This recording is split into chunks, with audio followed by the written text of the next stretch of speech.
Welcome to Binge Theory, the coolest corner on the internet. I'm your humble host, Julian. And with me today, we have the most dangerous panel on the internet. We have Kenny.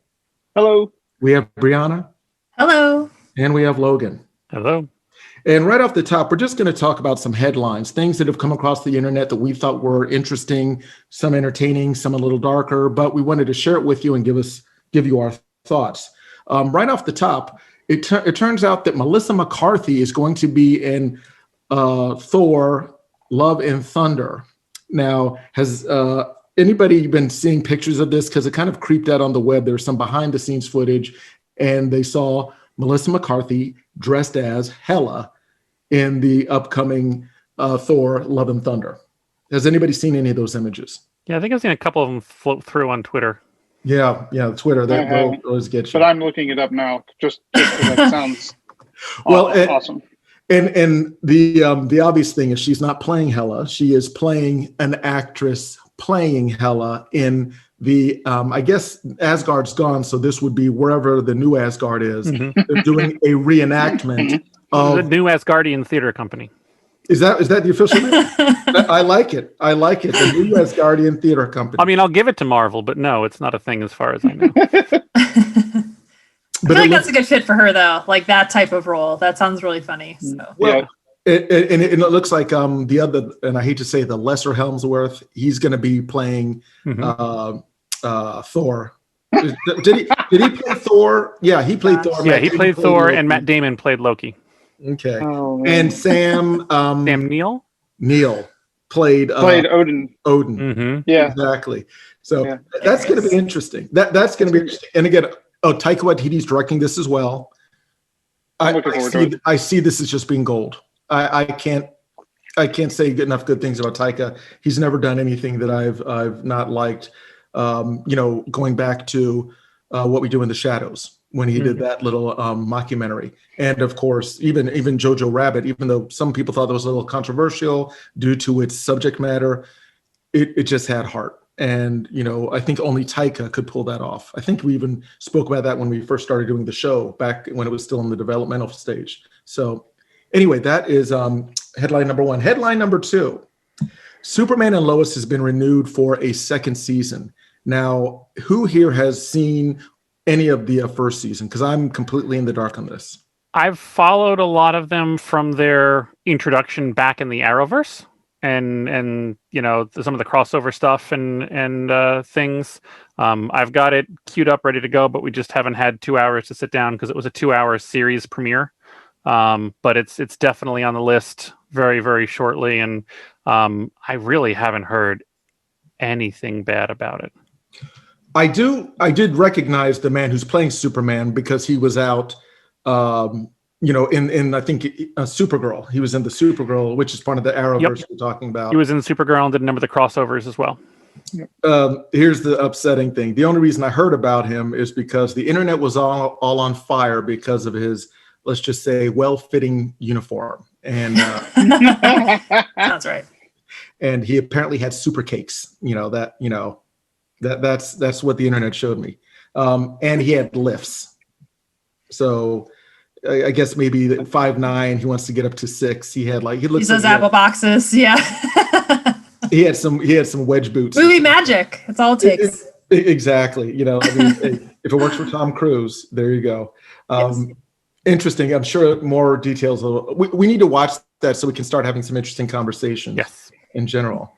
Now here's the third and final headline topic. This is a little more controversial. Chris D'Elia, he is a comedic actor. He's been in, I've seen him in a lot of skit comedy shows, things like that. He had a few specials. He has been accused of soliciting nude photographs of a 17-year-old. And I really hate to typecast or look at somebody and say, yeah, I see that. But when I looked at him long before any of these accusations came out, I was just like, oh, you know what? But anyway, I know this is probably new for the panel because this is kind of breaking news, but is anybody familiar with him or any of his works? Yeah, Nope. I was going to mention that there's probably a reason that he is Justin Bieber's favorite comedian. Oh, He was on the dais for the Comedy Central roast of Justin Bieber. yes. And I've seen a couple of his specials. So, I mean, yeah, I'm like you. I don't want to typecast anybody, but sometimes you just have that split second, like, okay, I can see it. Yes, I think it's literally the definition of prejudice, because I was prejudging him all day long. He played the boyfriend in the Whitney Cummings show that she had. And I always thought that was weird because she seemed like very a great in marketing terms, she was just a very wholesome, well-branded character. You kind of like the next Amy Schumer in the comedic actor line. And he played her boyfriend. And I'm sorry, you just look at him and I hear Chris Hansen in my ear, To catch Brett. have a seat. Why don't you have a seat? Right. Tell us why you're here. Right. What's in the bag? Would you like to admit to anything before I ask you anything? We have tweets. It just goes on and on. Ugh. But Well, it sounds like he's had a few allegations, so that always is kind of obviously a red flag. But yeah, the fact that it sounds like they can actually kind of prove it. This one in particular, or at least apparently so. I don't really know, but yeah, it's not okay. It's not okay. Thank you, Brianna. It's not okay. Internet. It's never okay. It's exactly. Was not okay. Is not okay. Will never be okay. All right. So we've resolved that. That's taken care of now. Finished with our headlines. Now let's go on to our first topic of the main show. We have all been watching with great enthusiasm WandaVision. And this latest one we saw was WandaVision episode 8 called Previously On, which again, we spoke about this before, how their titles are sitcom related titles, very special, Previously On. I just love it. Just to give you the gist of it real quick. WandaVision has recently been, I guess, taken under the wing of Agatha Harkness, or basically Agatha Harkness has appeared as somebody who is behind the scenes of this entire illusion of Wanda's. And she took her down to the basement and she was holding Wanda's kids hostage, apparently.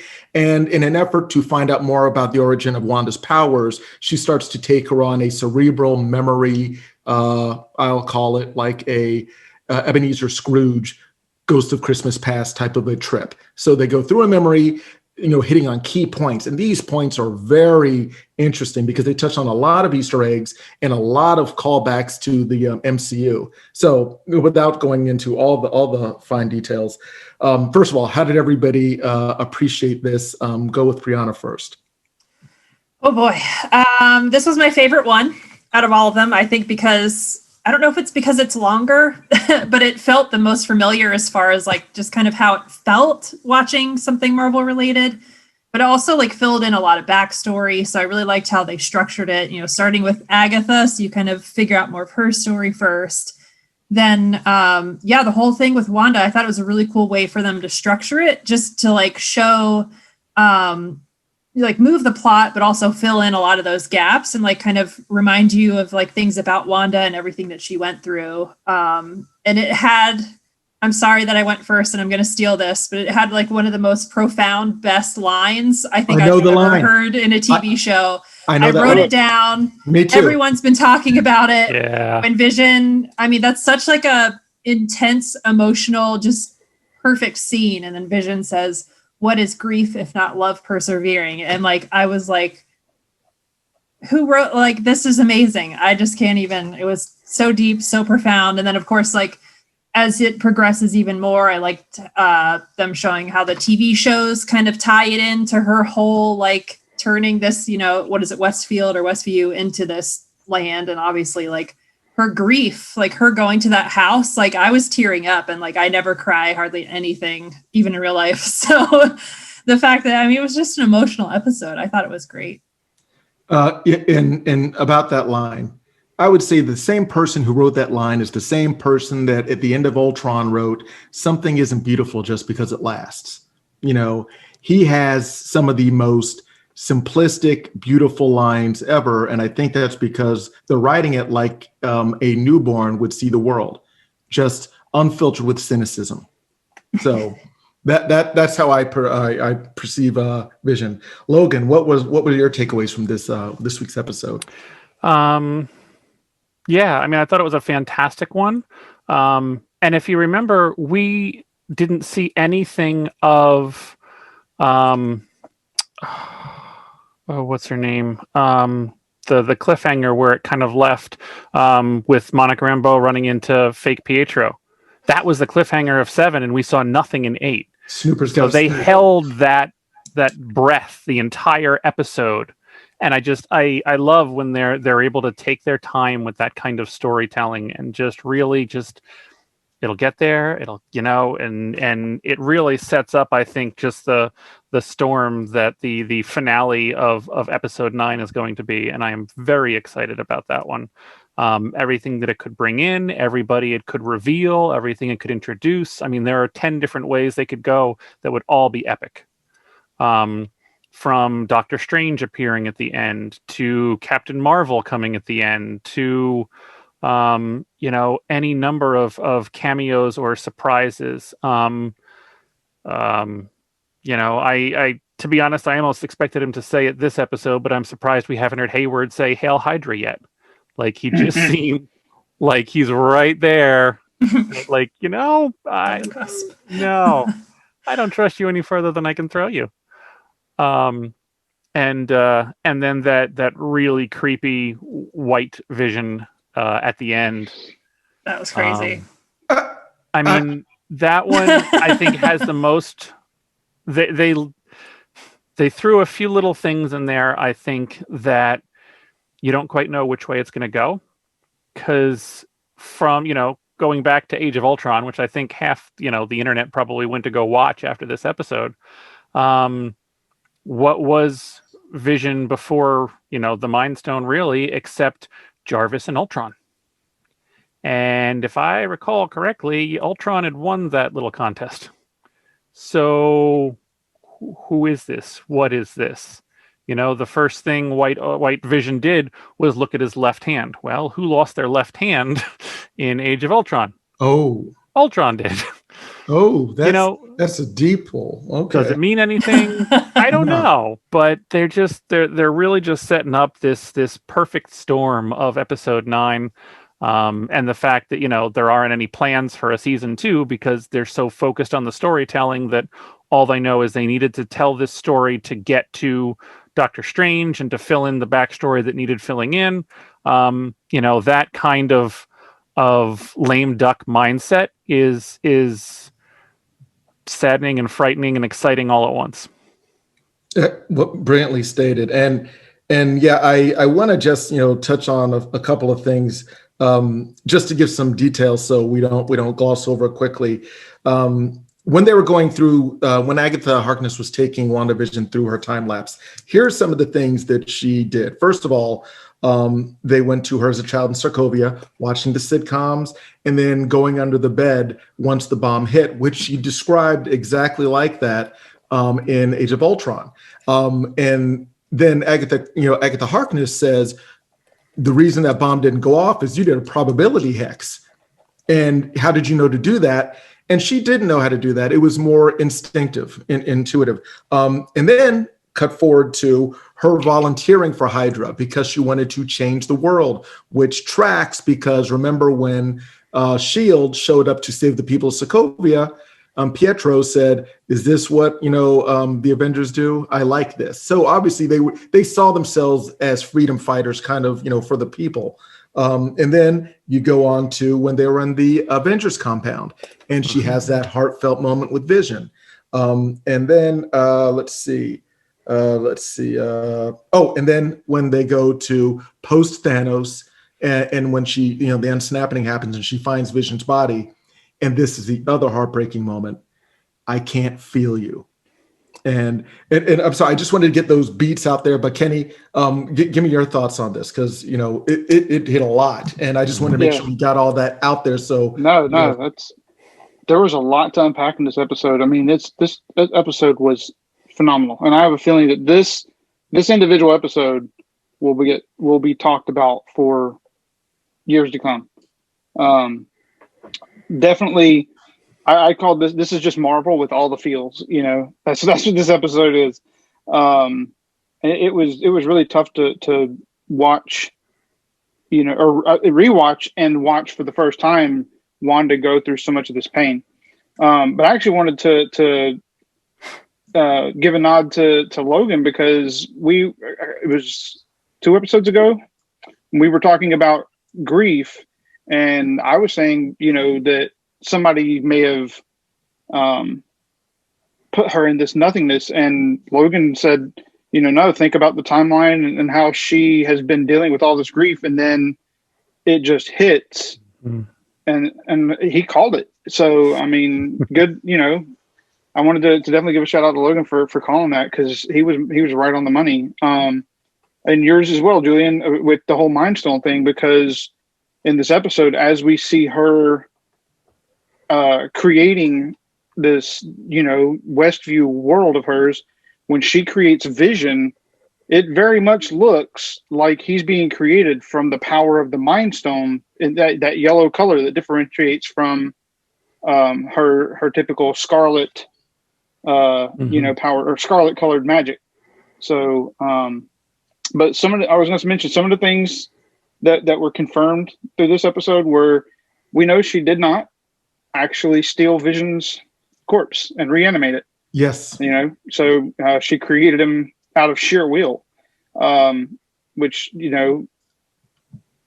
also means that Director Hayward is a dick. And a liar.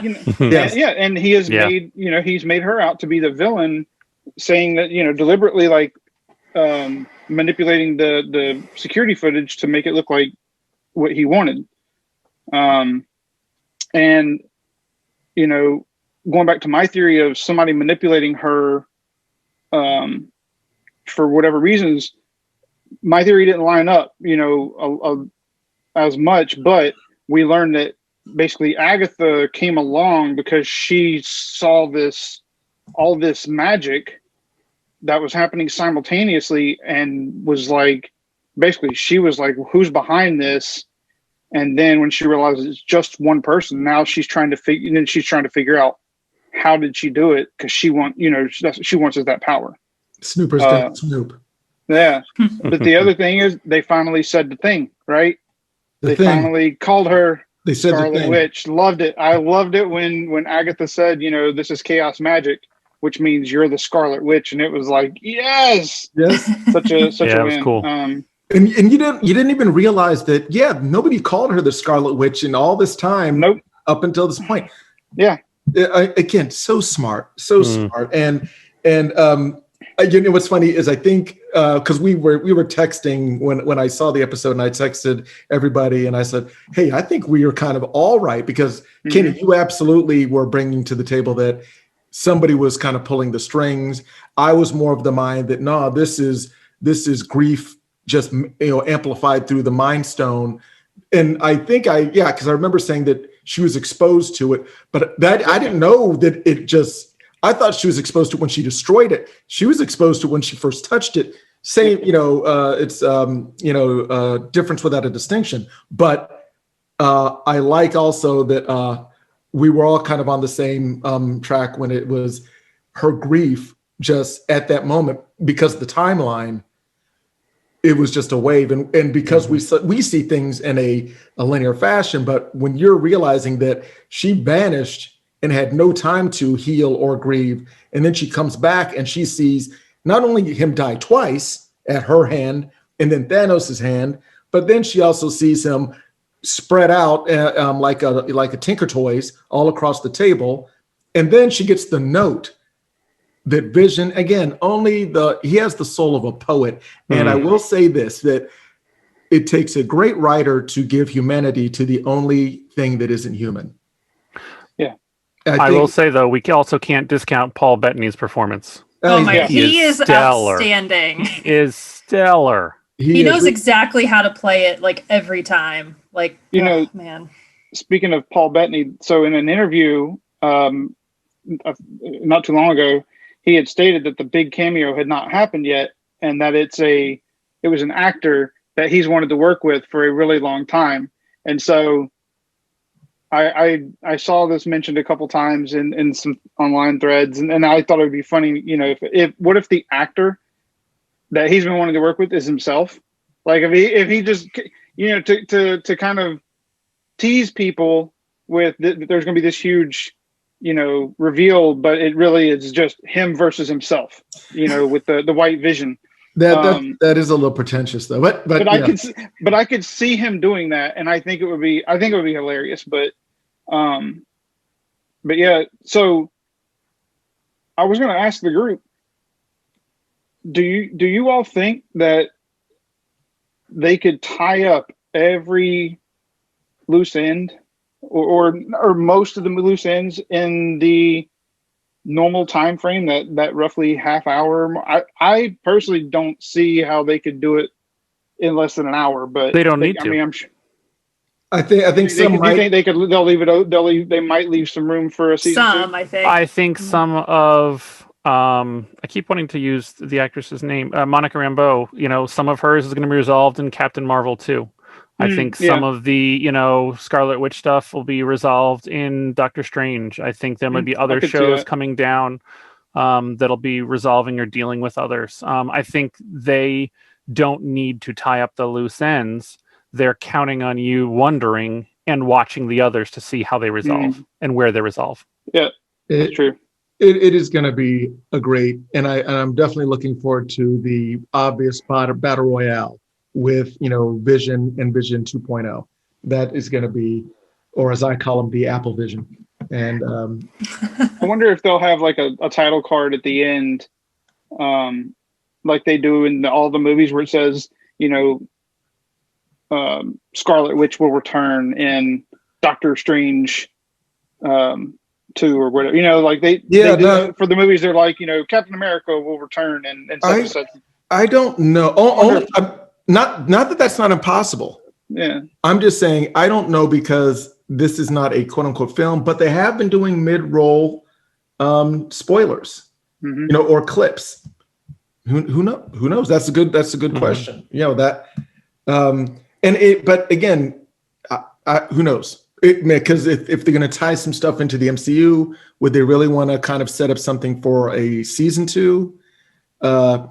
I think this is great. I think it's and again, like Brianna was saying, it just has, you can just tell that this is in the hands of a team that knows what the heck they're doing, from story arcs to great script writing to fantastic acting on Paul Bettany's part and delivery, and Olsen. Again, think about where we were in episode 1. Where you're watching an I Love Lucy kind of a parody, and you're like, ooh, okay. Like, what's going on? Yeah, I mean, I had a good feeling, but I didn't know it was going to get this intricate and this involved. So I think we're going to be in for something very special on, and I wonder if that's what they're going to call it, something very special for the season, episode 9. Yeah. Anyway, moving on to our next segment. On Netflix, there was a movie that just recently came out. Everything's coming out streaming nowadays. So this one is a film called I Care a Lot. And it was on Netflix. It stars Rosamund Pike, Peter Dinklage, Isa Gonzalez, Diane West, and some other great characters. Isaiah Whitlock from The Wire. And he has, I think in his book says he is the person that says she the longest. I think that's a skill set that he has that not a lot of people know about. Now, who has seen I Care a Lot? Yes. Brianna. See, I may or may not have told everyone to watch it. I saw it, loved On it. Netflix. I don't have Netflix, so Oh, well, we're gonna have to remedy that. Everybody, don't forget to like, share, and subscribe so Kenny can get Netflix. We just need to get, what is it, $13 worth of money? Yes, we need. I think so. I think we would need like 13,000 views on this episode to get Share it that to amount. everyone. Yes. But that being said, if I can just tee it up for you, Brianna, to get your thoughts on it. The overall series, it's a dark comedy, and it stars, like I said, Rosamund Pike. And I've seen her in other things, and I'm going to get back to this a little later because it is very reminiscent of her role in Gone Girl. Very reminiscent, where you have essentially a sociopath in situations that they're trying to control. Yada yada yada. So at the end of the day, the whole summary of this is Rosamund Pike is running a grift on senior citizens, basically putting them in institutions and siphoning money off of their accounts. Now, one of the people she ends up, putting into an institution against their will is played by Diane West. And you may remember her best as the mom from Lost Boys way back in the 80s. She was Corey Haim and Patrick Wilson's, not Patrick Wilson, but in Lost Boys, she was the mother that the main vampire was trying to seduce. That's how I know her best. Again, that was like 100 years ago. But anyway, Peter Dinklage is her son, and he is a Russian mobster. And so they don't know that they basically opened up this whole can of worms by locking up Peter Dinklage, gangster, his mother. And basically, it's like a series of him trying to get her out and them trying to hold on to the money, because they also found some diamonds that are very valuable, Russian diamonds, So in a nutshell, we can go into it a little more. But Brianna, what was your thoughts on this? Did you like it? Not? What were your takeaways? Yeah, I liked it. I don't know if I loved it, but I definitely saw it because I had seen Rosamund Pike in Gone Girl, and she's just one of those people, like, she's so good, like, you love to hate her. So it's like her character, even like they just tied in like a very blunt haircut. She's like always like clean, looks nice, nails done, hair, makeup. Like, it's just such a perfect role for her. Like, she just nailed it. And I didn't know Peter Dinklage was in it, and he's always fantastic. So that was really cool. But I mean, it's pretty, it's kind of hard to watch as they, use these people and basically take their life away and take their money. I mean, that was hard to watch, like, even in the last like year or so, like dealing with like my own grandparents. Like, I told my mom to watch it, and she's like, I had to turn it off after 45 minutes. Like, I couldn't handle that emotional aspect of it, of like just the elder abuse that's happening. And it's pretty awful. But yeah, it was an interesting story. It was like a pretty crazy ending in the last like minute. Like, you kind of think it's going to end one way, and then all of a sudden it's like, nope, here you go. So I thought that was really great. But I also I feel like the movie kind of took itself just a little too seriously. Like, I don't know if the soundtrack really fit to me, but I think they were just trying to make it kind of young and hip, and like she had the e-cigarette, and it just was like this whole thing. But other than that, I didn't really like the henchman type of guy that was like working for Peter Dinklage. He was like the taxi driver. Like, he just felt a little over the top. But other than that, I think it's like a 2-hour long movie. Like, it was a fun watch. So something to see. And the actors are great. So yeah, I will say this is Peter Dinklage killed it. I mean, it was a little over the top, but he played the heavy, and he brought the same energy and just gravitas that he had in Game of Thrones. But he played it dark. And to your point about the ending, thank you for bringing up the ending. I would say if I was going to just tell people what the formula is of this movie, what the ingredients are, take Gone Girl and layer cake, and you put it together, and you have this film, because it has that stylized music, it has the slick editing. It's kind of dark, but like making mobsters look cool, but also characteristic. It's kind of all things. And I'm not trying to spoil the ending, but the ending is exactly like what happens in Layer Cake. So, but I think, Logan, I don't know if you'll like it as much. Never gonna. That's not going to happen. It's not going to happen. I will say. I mean, when the key, thing about what does the audience think about this is that the story, an ugly story that doesn't give the audience anyone to root for. They're great. Yeah. Yes. Yes. Good. And I would have, since I love playing script doctor, I'm going to play title doctor, and I'm going to say this is misnamed. It shouldn't be I Care a Lot. It should be called Munster versus Munster, because that's all it is. It's just different monsters from different. It's like it's Godzilla versus Kong. That's essentially what it is. The prequel.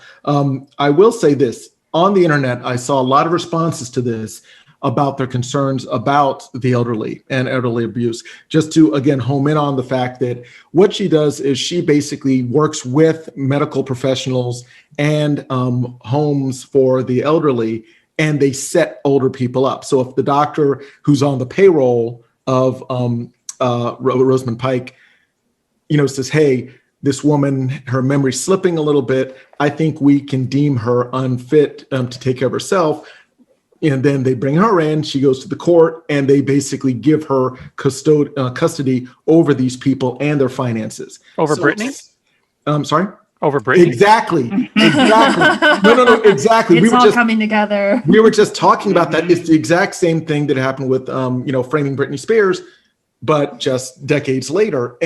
But it does make you think about just the possibility that because somebody else deems you unfit to maintain your own affairs, they can lock you up against your will and drug you, and you're just off the map. You're off the board. And I will say this, Brianna, is that I love Diane West's character, but I think she went with them a little too easily in the beginning. I think they try to just skip over some of the logical steps because, again, her real character kind of comes out when she's in the home and things start really happening, and Peter Dinklage is like making things he's turning up the heat to find her and get her out, and Diane Weiss says to Rosamund, oh, you messed with the wrong guy, he's coming for you, I was like, what? I love that though. Yes, man. but come on, but Brianna, where was all this vibrato and confidence when they were knocking on her door? Hey, she saw a cop car outside, so she knew she had to go. Yeah, I guess. Yeah. It's an interesting watch. I was really excited, but I think the third act kind of started to get a little contrived, I would just say. But yeah, Kenny, if you see it, Logan, you're not going to see it, but if you see it, I probably won't either, just because it'll probably hit too close to home. It made a lot. And it does. If you've gone through that, like it was honestly like a hard watch in that regard. I did call my mother after seeing it. I will say that. So if anything, you can see it and then call your mother and tell her you love them. Okay. Next, our next segment. This one Logan brought up. It's called The Nevers. Logan, could you please, good sir? Yeah. So it's a HBO series. They haven't sponsored us yet. We're still waiting for the check. It was originally created apparently by Joss Whedon, who is also no stranger recently to allegations and issues and just all around bad stuff.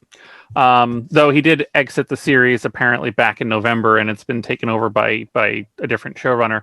But the premise just seems really cool. The trailer looked sharp. It's kind of Victorian, I don't know, superhero steampunk of sorts.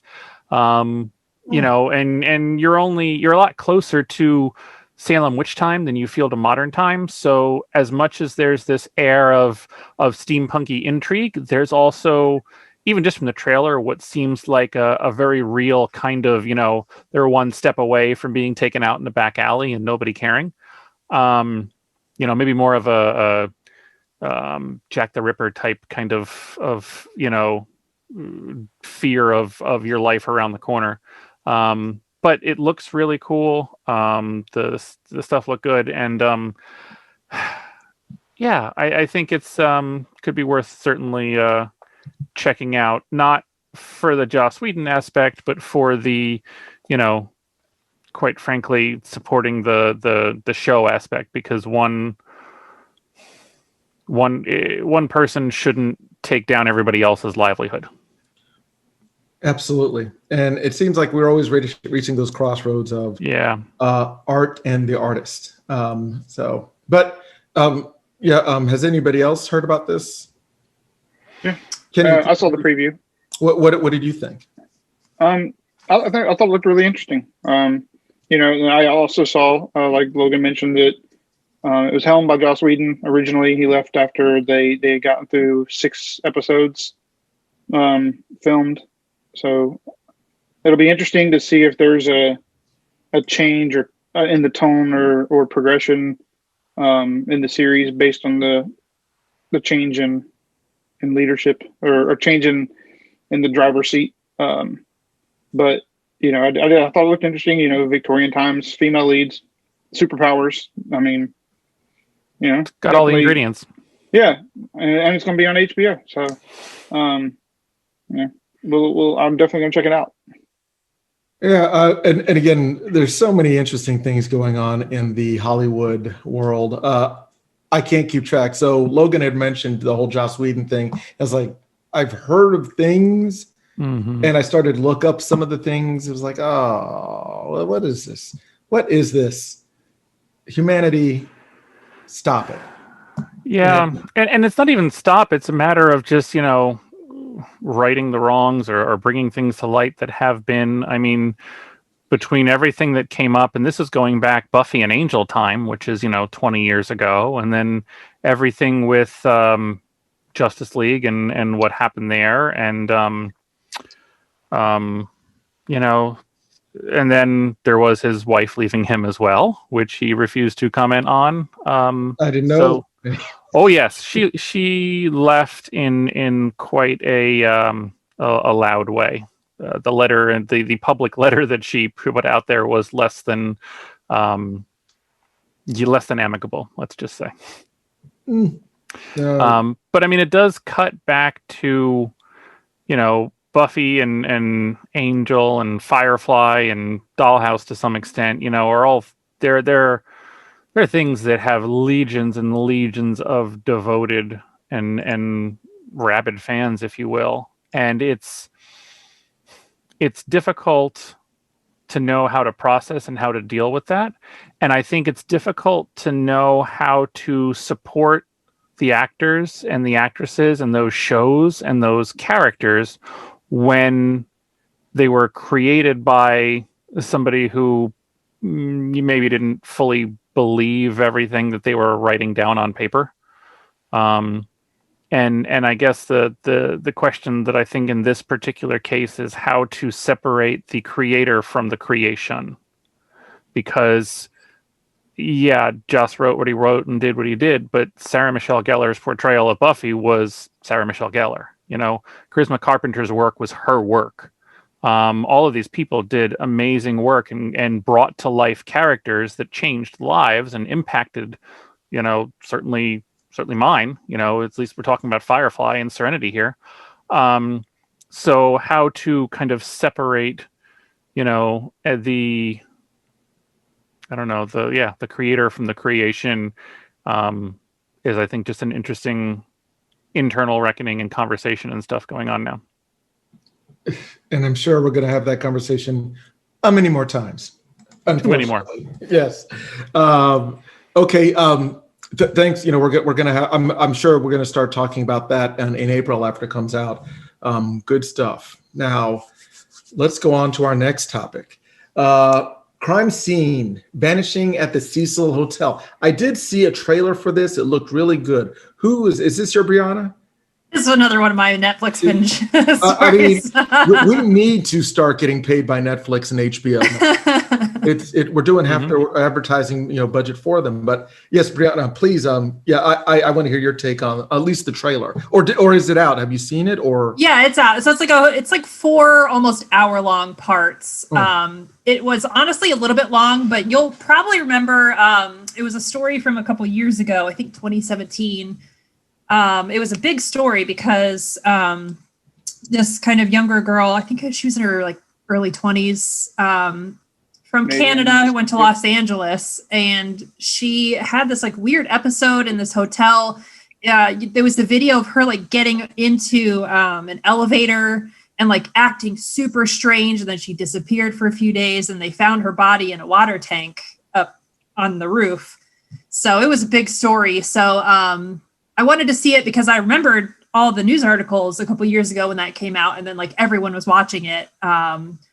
It's okay as a documentary. They get the first couple episodes, probably the first two, kind of set up a lot of like the weirder conspiracy theory type things. Like they were very thorough, but it's almost like too much. And there's a lot of things with like internet sleuths. So it's literally like they went on YouTube to see who had been reporting about this, but it's literally just people in their living rooms talking about this story, just going into these conspiracy theories. But by the end, it really, but by the end, it really shows kind of what is, in my mind, pretty clear what happened. So it just kind of was silly to set up all of this kind of crazy. And there are some really, really interesting coincidences that just aren't explained to this day, on top of just this really sad story. But I don't know. I mean, it was a decent watch. If you were interested in that story and kind of wanted to see more about what happens, they go through the whole thing. And like, I didn't realize or didn't remember how close, like it was in Skid Row. So it just was like just the craziest story ever. But what in the documentary series, what is the conclusion that they present as to her? Because I think when it happened, they ruled it as accidental, right? Yeah. But again, like there was something scratched off on the death certificate and they're dated weird, but she had bipolar disorder, and they found that she didn't have anything in her system other than her normal meds and like some ibuprofen or something, but she was under medicated.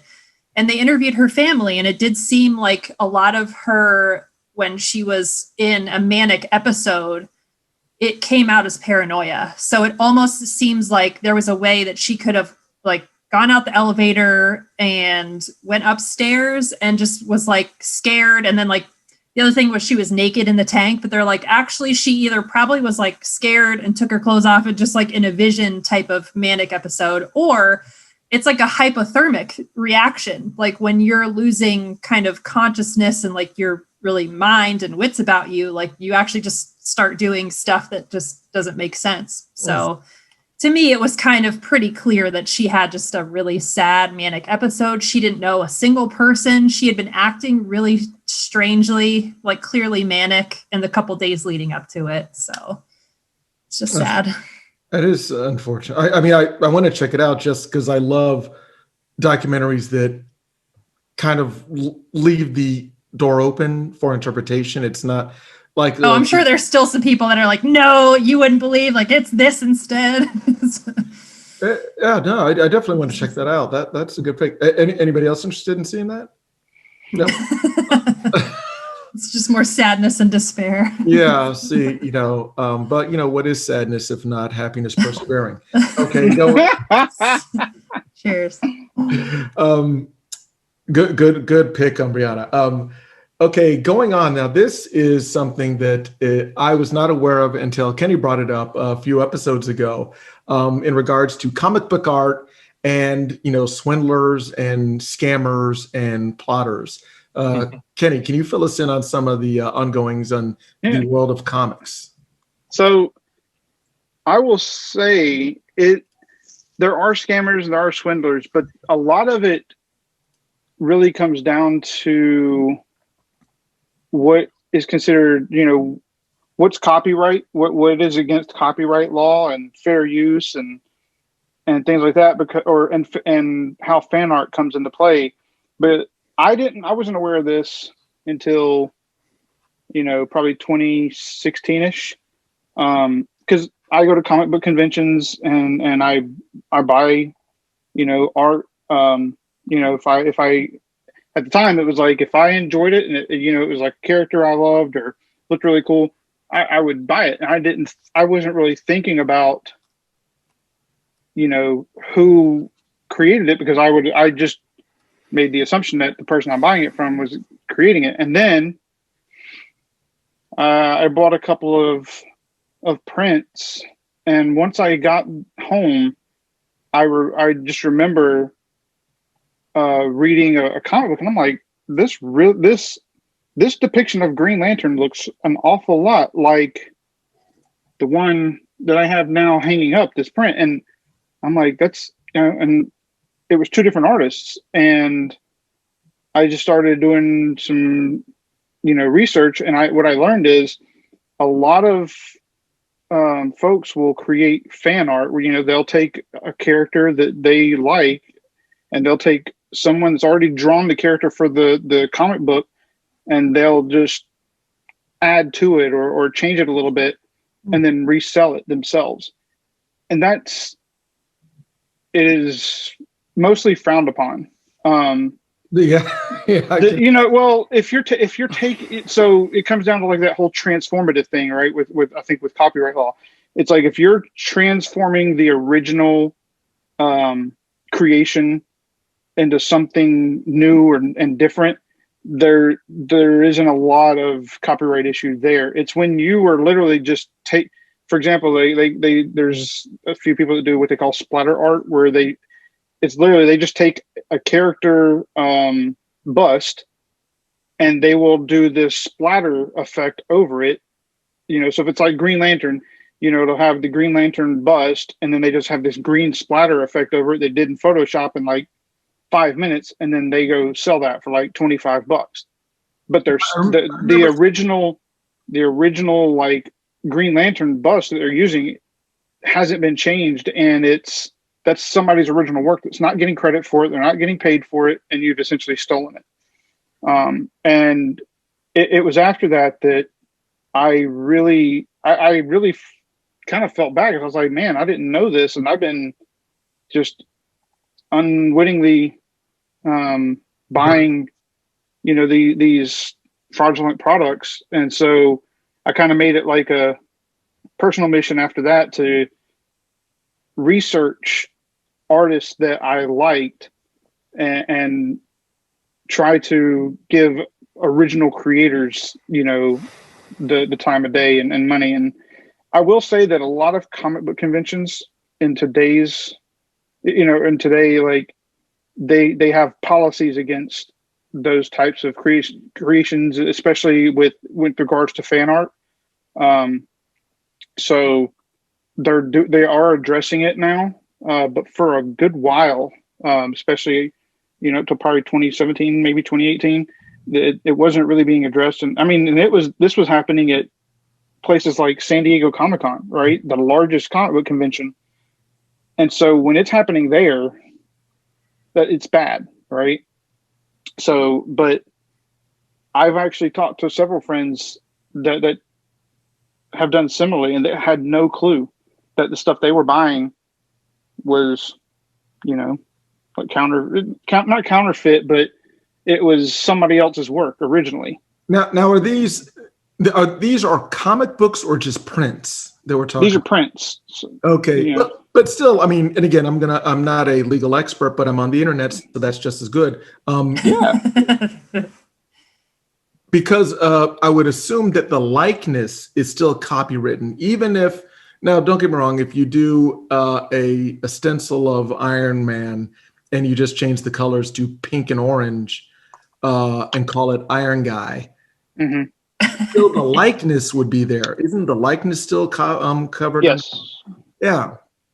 But I guess it would be up to whoever owns those rights to actually pursue anything. Yeah. Although I'm sure somewhere in Comic-Con's thing, it's like, you can't do illegal things on our show floor. But again, a show like that is so huge. Like, I work in trade shows. Like, you can't police that. Like, how would anyone police that? I mean, you'd have to be an expert on it and actually like be willing to follow through. So there's an interesting talk that was done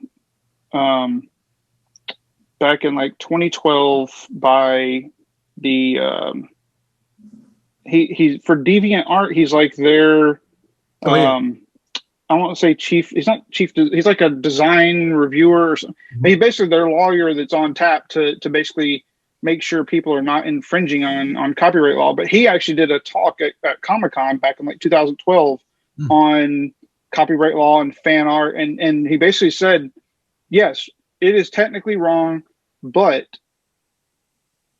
for the most part, the way that these larger organizations like Marvel, right, where Marvel owns the character rights, they're not necessarily going to pursue, these fan art, because It's not for worth them, it, it's like, it's basically helping to, further their reach, so to speak. So it's like, if they, and it's like, what happens to the brand if we start, going after every, fan that's just, I think you hit the right. but yeah. No, I think you hit the nail on the head. It's basically, is it cost effective to go after certain things, just like an insurance company or any business model. To that point regarding Disney, yes, Disney, oddly enough, as one of the largest global empires ever, is very lax when it comes to trailer reaction videos. They will let you play a trailer without coming after you with guns blazing. And they'll probably also let you do slight variations of their art as long as you're not really abusing it. And at those trade shows, I'm pretty sure that, if you have like maybe 10 copies and you sell them, you're gone in the night. It's just like somebody on the corner selling Fucci's instead of Gucci's. Right. But yeah, you're 100% right. Some, and I'll just give you a quick anecdote. I used to do trailer reactions on this channel, the Binge Theory channel, and for all the Disney properties, Marvel, Star Wars, free pass. But one time I did a Paramount one, and they gave me a strike, and I was like, "You son, I'm doing your work for you. I'm promoting your stupid movie." But they didn't care because that's their policy, and it varies. So. Well, kind of like with video games, Nintendo is notoriously like, if you post anything Nintendo related, like playing a game, they'll get you down so fast. Whereas like most other people don't care. So. Yeah, because it's promoting and it's not. I think it is a cost assessment about is somebody sharing our content impacting our bottom line or improving it? Because if everybody's talking about Fortnite, then more people are going to do it. And it's not taking away from the value. It's actually increasing the value. But yeah, Kenny, no. The people that it really hurts are the artists that are trying to actually make a living from their art. And they might be a Marvel artist, but they're not like a high-end artist, like they're not a Scotty Young or or a Jim Lee, or they make their money on these Comic-Con, these comic book convention circuits. So when somebody steals their art and passes it off as their own, that you're hurting their livelihood. And it's an interesting topic, and I really learned a lot. I actually made a couple of friends with a couple of Marvel artists. There's one I didn't realize. There's a guy here in Ashburn, Virginia, and there's one down outside of Richmond. And they're both really cool. But they're both similar, huh? Bring them on. Yeah, let's see. Yes. Yeah. But no, it was just interesting having some conversations with them and learning their views and getting their take and advice. Like, how do you, like, how it's, because I was like, how do I know if this, individual who's selling art at the convention is an actual artist? And it was interesting. Like one of the guys I talked to said, ask him to do a freehand drawing, but I'm like, I get that, but at the same time, if I'm trying to make sales and stuff like that, and I understand, there's a lot of them will do commissions, and they'll work on commissions right there in the booths during the conventions. But I could see that as being like an unreasonable request. Like, hey, draw something for me right quick to prove to me you're an artist. Like, Yeah, so that's it's just one of those. It's like, I just basically limited it to, okay, the comic books that I enjoy, I know who the actual artist is. I will look and see what conventions they're going to, and that they're going to have a booth. So, and that's where I go, and that's when I get their art. that's a good strategy. And I've known that it goes beyond just comics. You could go to any collectibles kind of a trade show Yes. or anything like that, and you have, dubious people. But that is, I wasn't even thinking about the comic art. That is a great topic, and buyer beware. Yeah. There you go. Awesome topic. Moving on to the next one. Spike Lee is set to do a documentary on HBO. Mm-hmm. And it's going to basically keep track of people. It's a documentary covering New York from 9/11 to today. So it's kind of like a watching how New York has progressed since the episode of 9/11. What are your thoughts there? Has anybody else heard about this with Spike Lee? No. It was. I read the article where that basically talked about what the documentary was going to be about. So yeah, it's like you just said, it's going to be about New York and how New York is a tough city that's been through a lot, and people always doubt New York. And Spike Lee is a New York guy. He is the type that you never bet against New York. So I think we had enough 9/11 documentaries, but we'll see if this one's different. And because I think it'll be good to see. I think I've seen multiples where they followed individual families or individuals that were affected by 9/11, and we see how they've dealt with things. So, but it'll be interesting to just see what he comes up with. And you're 100% right. There have been films on 9/11 and obviously documentaries, but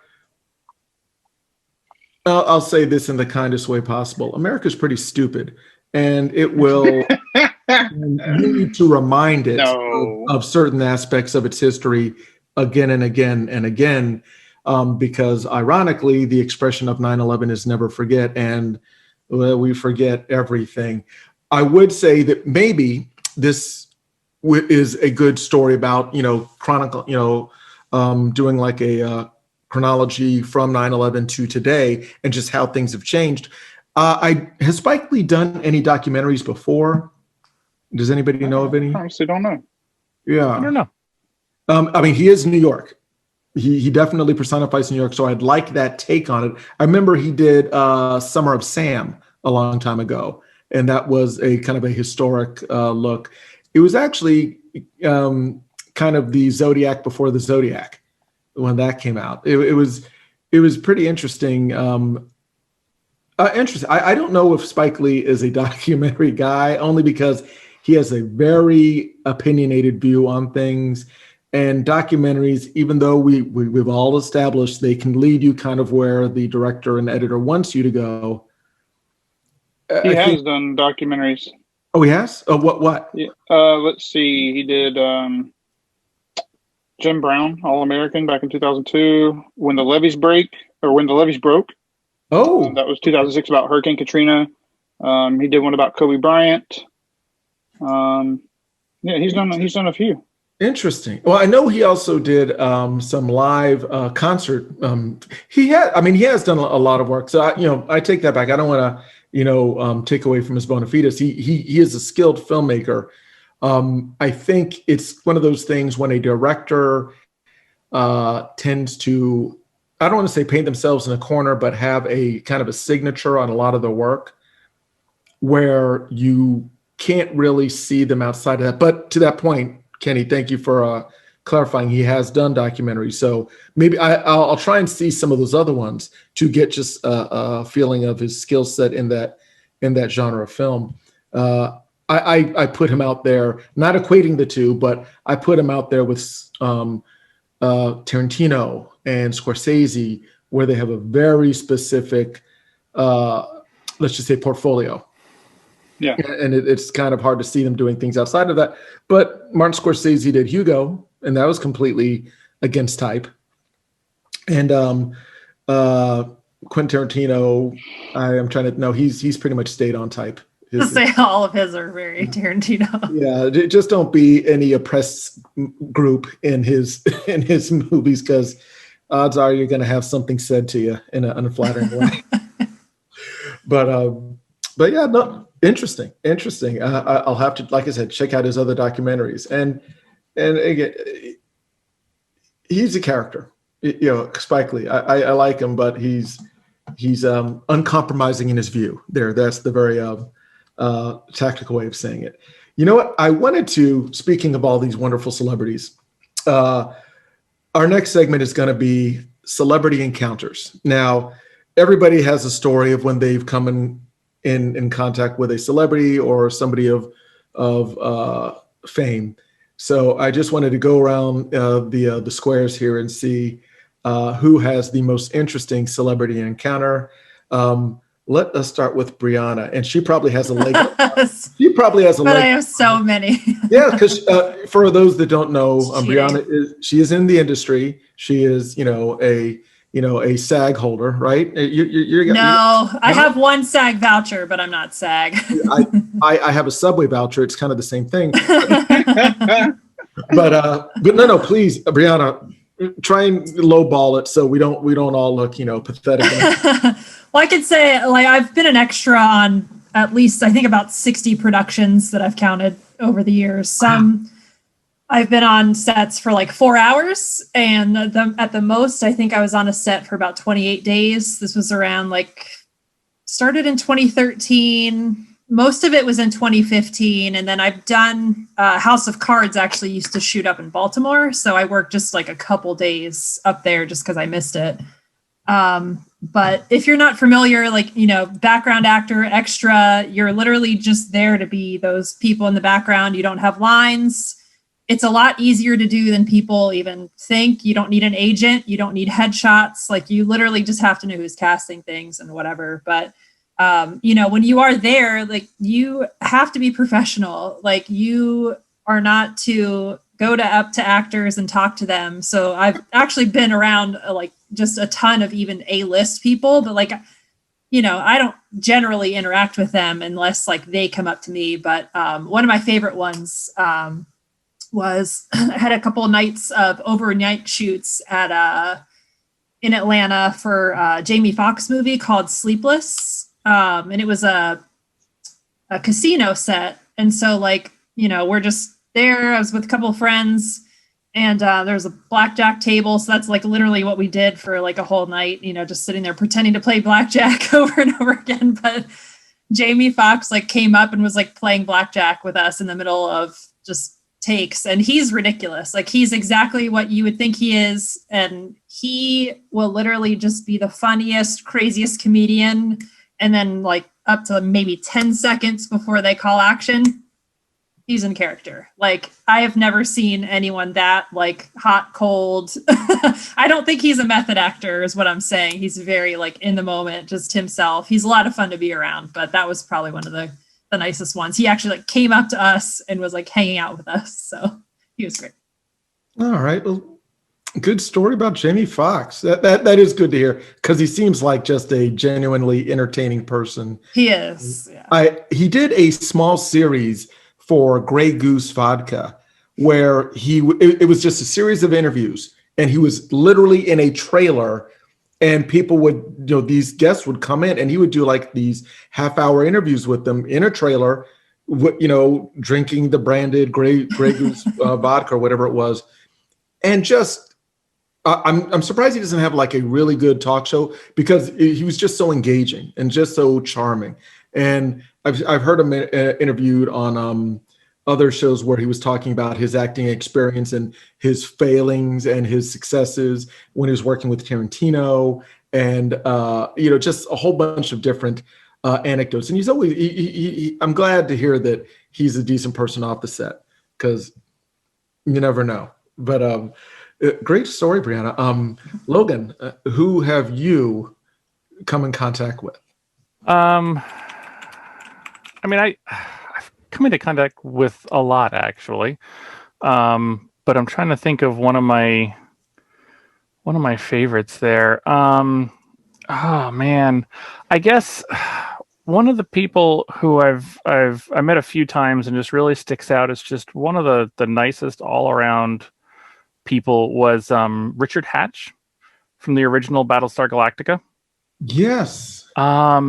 I met him at a couple different conventions and things, and he always had just an ability to not make you feel like you were interrupting, and to really just make you feel kind of at home, and we're just having a conversation, and can I take a picture? How are you doing? What did you like? Just a real easygoing personality. I met him with my mother once at a Star Trek convention out in Las Vegas, and he just charmed her right to death, which was just beautiful. And we met him at a couple of Dragon Cons as well, and he remembered us at I think the second or third time we had seen him at a Dragon Con. He actually remembered, like, oh yeah, you had the 4-month-old last year. Is this him? Like, it was fun because we had done a bunch of just kind of fun stuff with a costuming and kind of fan group for Battlestar Galactica, and they would have kind of a party, and a lot of the actors would go to that. So he went to that a couple years in a row, so we saw him there and stuff. And he just, even if he was like running from place to place or an interview or stuff, like, it was like, he always found the time to stop and say hi or sign something or take a picture. And even if he was in a rush, never made you feel like you were inconveniencing him. It just, we only meet these actors for, a brief second, and that's our entire lifetime opinion of them. And he just seemed like he knew that. And he always did what he could to make it a good experience. Again, good. Well, I guess we're pretty much leaning to the positive experiences. Nobody's pointing out, oh, this jerk, he spilled coffee on me. That is a good story, and really good that he was cordial. To your mother. That is a heartwarming story on this very special episode of Binge Theory. On this Mother's Day episode. Yeah. Save this for me. We'll recycle the content. It'll be fun. There you go. Kenny, what story do you have?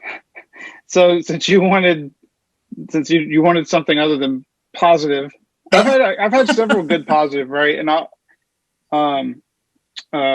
Jewel State, from Firefly, she is fantastic. So I will say most of the celebrities I've met have been at conventions, and it's through the, paying to get autographs or photo ops and things. I have not had any organic. I've had a couple, but they were, way back, and it was more musicians than it was like actors and actresses. But Jewel State, Sean Astin, he is very cool, very down to earth. But a couple of, I will say, not so fun experiences. So I'll start by saying it was a cool experience, but there was something in particular that just kind of ruined it. But Carrie Elwes, he really cool person. I think there was just everybody has their off days. So this was a awesome con. I think 2014. I had a photo op with Carrie Elwes, and I was one of the first few people in line. And when it came my turn to go, you go behind this little curtain, and they have the camera and everything set up, and you stand next to them to get your picture taken. And I go in, and they kind of, they're really not rushing you through, but moving it along like an assembly line. And so you, as the person ahead of you is getting their picture taken, they're bringing you in to basically step right up. And as I'm waiting, I notice, like, he seems a little off, but I couldn't tell. And as soon as the person ahead of me left and they moved me up, I realized he's got sunglasses on, right? So he is taking a picture, with fans and sunglasses, not like, glasses with, the tinted lenses, that's different. These are full on sunglasses. And I have a feeling it was because he was a little, inebriated or had too much fun the night before. Could have just been a rough night. You never know. Right. But he just wasn't very engaging, didn't really talk. He just kind of stood there. And the same thing when I went to get an autograph, because my wife was a huge Princess Bride fan. I went to get an autograph picture. And the same thing, he just wasn't very engaging. It was very kind of disappointing, and I say that because, but as a customer, not like as a, somebody that knows him in person. So I can just say as somebody that was paying for something, it was just a little disappointment. The bigger one is Stan Lee. And let me explain. Stan Lee himself is a treasure. That man is a treasure. He is awesome. But there was a lot of controversy, before he passed away in regards to who was controlling his affairs, right? And this was 2015 at Heroes Con in Charlotte, North Carolina. He was a last-minute ad. Literally like a week and a half maybe before the convention, they were like, here, Stan Lee, is going to be here. And it was like limited tickets. And so I was just like, this may be the only chance I ever have of meeting him. So I forked out the money to do it. And I love it. I have Stan Lee's signature on a chessboard of mine, which I will not trade for anything.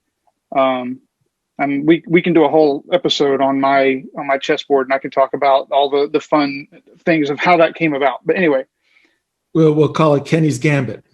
You should. But while waiting for the photo op and the autograph, watching him, how he was being, like how they handle him. I was at the very front of the line. So I was actually I got to chit chat a little with his handler. And every once in a while he'd have to step away to take a phone call. And it was because I had surpassed what time Stan Lee was supposed to have already been at the convention. And he kept getting phone calls and he'd step away, but there was once where he didn't step away too far, and you could hear what was going on is Stan Lee would not leave his room because he did not know the person that was there to basically escort him to the vehicle and bring him over to the convention. It was not his handler.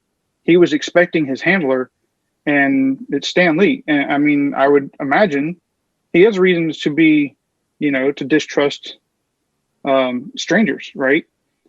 Strangers showing up saying, "Hey, I'm here to take you," and not being vetted. Yeah, But he wasn't a big guy either. So no, yeah, he is very.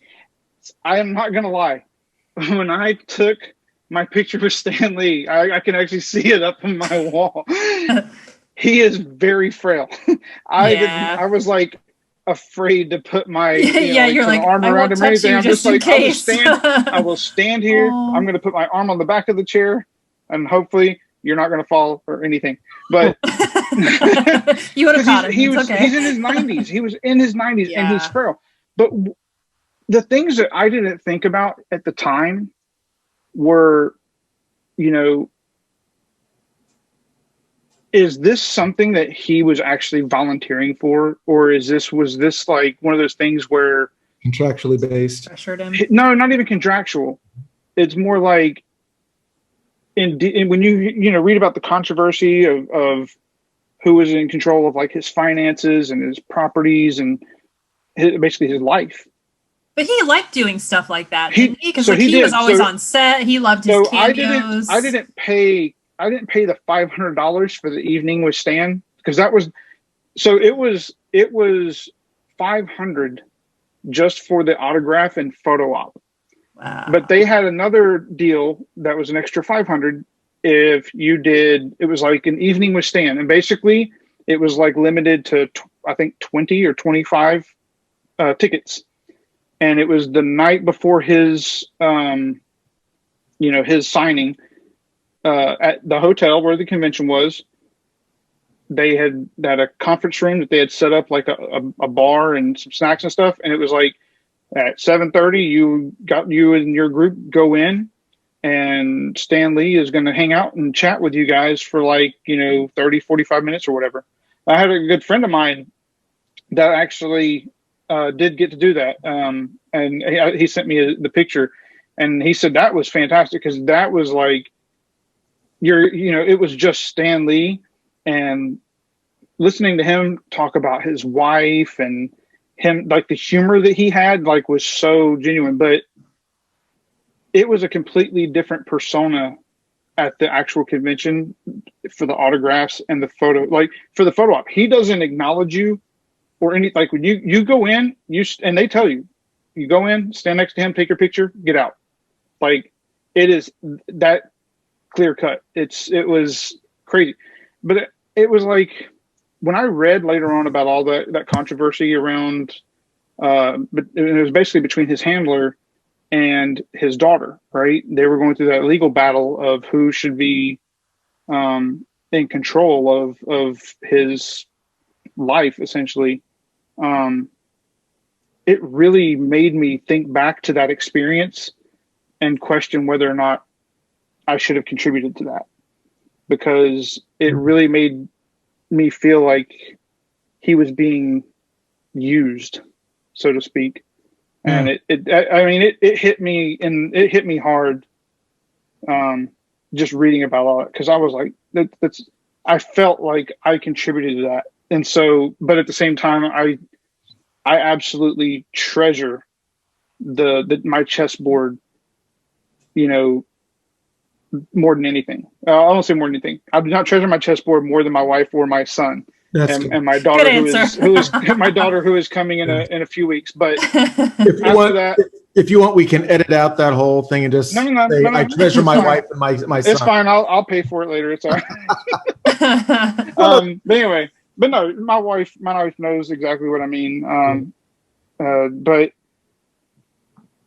I will say, to end it on a positive note. Mm-hmm. I don't know if anyone else knows who Tim Sale is. He's a comic book artist. He is very heavily known for his time at, with DC Comics, doing a couple of Batman runs. He's also done some work for Marvel. And when I was this is the same weekend I actually got the Stan Lee signature, but I got Tim Sale's signature on my chessboard. And he was so caught off guard by it, because it's such an odd item for somebody to sign. That we actually talked about it for a few minutes, and he asked me he's like, is your goal to get like all of this filled in? And I said, over time, yeah, I would love to get every box, box on the chessboard filled in by a different comic book artist that means something to me. And he loved it. He's like, well, cool. If I'm still around, when you get it filled in, bring it back and we'll play. And I was like, Nice. It was just, I was like, ha ha ha. And it's like, no, for real.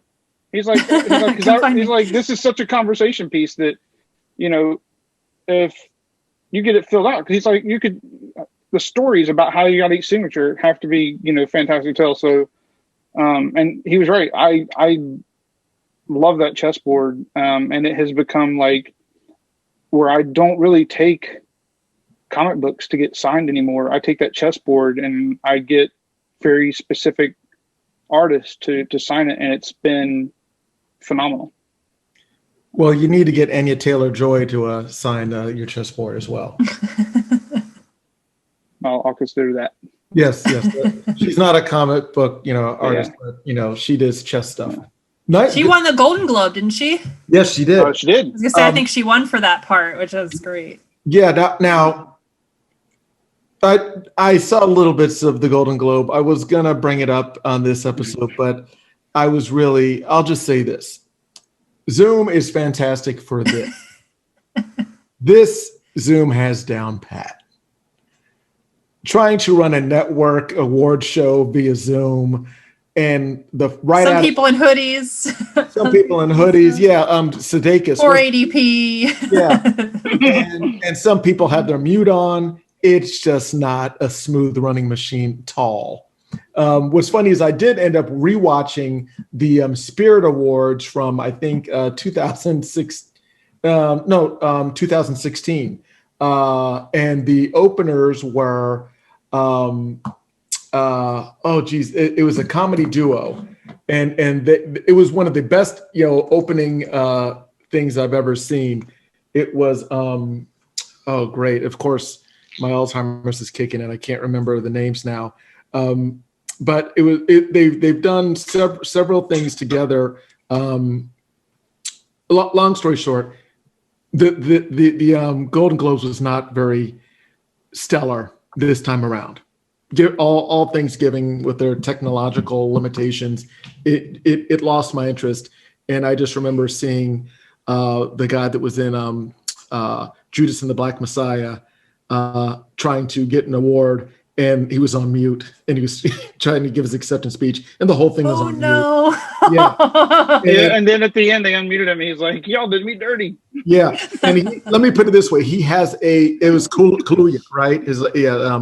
Kaluuya is the name. He was also in Queen and Slim. He was also the Border Tribe, the rhino herd guy from Black Panther. Yeah. He was also in Us, to give a better point of reference. And here's the funny thing. He is very, very British. Very British.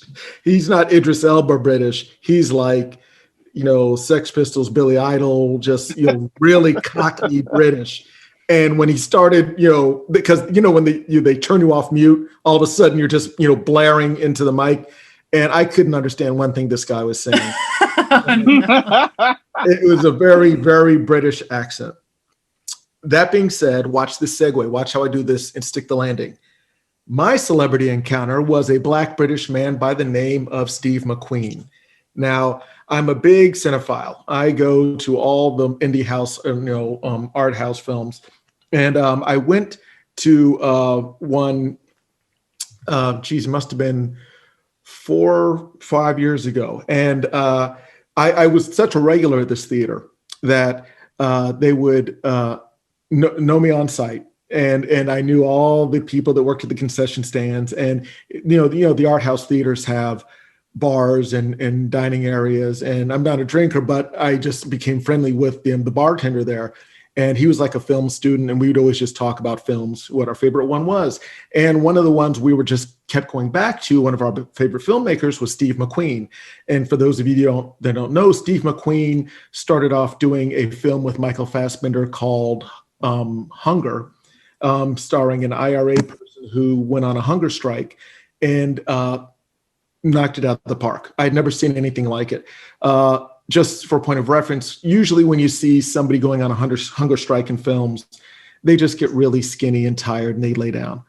This showed the real physical impact of going, without food for weeks, and just the physicality of what it does to your body. And Michael Fassbender, was one of my favorite actors from that point on. First time I had ever seen him. And then secondly, he did a film again with Michael Fassbender called Shame. And this was about a person struggling with sexual addiction. And again, a beautifully shot film, very much a character study, very, dark. It was shot, in a fantastic stark fashion in New York, very isolated for such a big city. And Michael Fassbender again killed it, but it was that duo, kind of like the DiCaprio Scorsese or the De Niro Scorsese or the Pacino Coppola, that kind of a shorthand that you can tell that they have.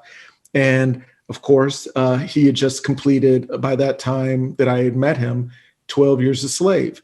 And again, Fassbender played a role in that. So I was at the theater talking to the bartender, and we were just, talking about movies and such. And out of the blue, right next to me, this figure comes up and he goes to the bar and he goes, "Can I have some tea, please?" That's my British accent, if you're taking notes. Anybody who wants to take up acting, study this. You're a dialect coach now, huh? I'm a dialect, yeah. Grip doctor, title doctor, dialect doctor. That's there you go. I'm a threefer. Yes. So all of us, I just hear, and you can kind of, get, he's a larger black man, and you just hear the British accent, and I just look over, and he's as close as I am to this computer, and he, I'm looking at him. And I guess autopilot just kicked in because I didn't even have enough time to get nervous or starstruck. I just shoved my hand in his face and said, I am a huge. It was so automatic. I love your movies. Hello. Yeah. And he shook my hand, and I was just. What was really funny is I was there because I was at the theater because they were doing Oscar shorts, and he was featured in one of the Oscar shorts as giving tips on directing, and I think that might have been why he was there. And it was just a really good conversation. He was really approachable. And he also, I brought a prop, signed his copy of 12 Years a Slave. And Nice. And it was just a great experience meeting him. I'm obviously a fan of film, and just meeting one of the directors at that point. That was, if you were to say, who's your favorite director, that was him. It's not like I just met a director. That was my director. And he had lived up to everything that, I had hoped for.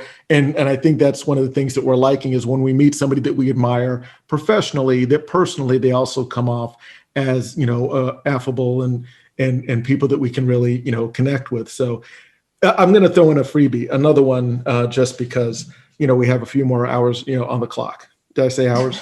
Hours. And also just to break up the genre. We've been doing a lot of movie and visual based entertainment. I'm a big fan of. Well, back in the 90s, I was more of a fan of nu metal, and I was into the whole scene with there was a lot of music. Some of it doesn't hold up today, but back in the day, there was Korn and Limp Bizkit and Soundgarden. Like the post-grunge nu metal kind of a thing. And one of the bands that I really had liked, just watching them progress through the years, was the Deftones, and I was just a huge fan of theirs. And I'd catch them every time they were in the area. In the DC area, they would go to like the 930 Club sometimes, the Fillmore, and I'd always just catch them when they were in town because, they'd get older, I'd get older. And, I'd go from the mosh pit to a little further in the back, and then to the seating section. And, it's interesting just growing old with your favorite band. And but what was funny is that sometimes they would have after show signings where they would sign merch and stuff like that. And one of the times I had met him, and what's funny is a friend of mine was supposed to meet me there, the same friend that turned me on to the band, the Deftones. And it's hilarious because I remember when he first mentioned them, he said, you should check out this band called the Deftones. And all I heard was tones. And I was thinking of the Mighty Mighty Boss Tones. And I was like, ska's not really my thing, man. And he goes, no, not the Boss Tones, the Deftones. And I was like, So I gave it a listen. And I was like, And, it grows on you. Just like I had mentioned in an earlier episode, how I liked Idols and how you listen to it. And sometimes you need to go back and just reprocess it. So long story short, I was introduced to the Deftones from one of my friends. And he was supposed to meet me at this concert. Matter of fact, this wasn't the Deftones. The lead singer, Chino Moreno, went to a alternative band as a side project called Team Sleep. And it was more of an ambient kind of a lounge, softer sound. And I was able to meet him after that show because it was a smaller, but it was not as popular band, not as big a draw, smaller venue. So you could just go up and they were at a table signing merch. And I went there and I said to him, hey, you know what? my friend's a big fan of yours. He's the one that introduced me to you. He couldn't come. Could I call him and you just say hello to him?" And he's like, "Put him on the phone." So I called my friend, did not say hello to him. I just dialed the number and gave it to Chino Moreno to just talk to him, just as kind of a goof. And, he's like, "Man, why didn't you show up to the show?" And my friend, because I didn't say it was me, it was just, he's like, "Chino?" and yes, why didn't you come to the show? Exactly. and it was hilarious. And my friend loved that because, he couldn't make it to the show. And instead, Chino brought the show to him. So that's my freebie. You all I miss concerts. That's what Kenny, back, when your kids get a little older, you can tell them that we actually all were in the same building listening to music together. It was like like kind of a communal. It was a thing that used to happen. Yeah. It did in theaters and all kinds of stuff. But because I know you over the like shoulder props. and even closer. Yes, you like props, Julian, and just to show whether people believe that is the picture. And he put a smile on for the picture. Exactly. I mean, that's good. I do. You can't see his eyes. That's a half smile. Look at that.